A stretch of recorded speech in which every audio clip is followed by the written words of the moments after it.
Hey, this is Marco. In this video I'm going to talk about how to check unknown caller on iPhone.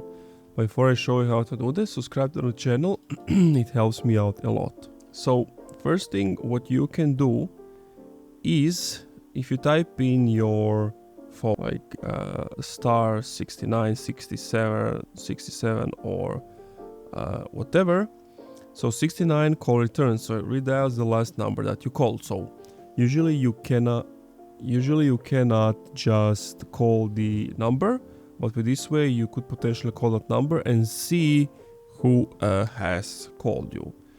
And you have some other options right over here. Next, you can potentially download an app from the App Store, something like Caller ID, not calls, Caller ID.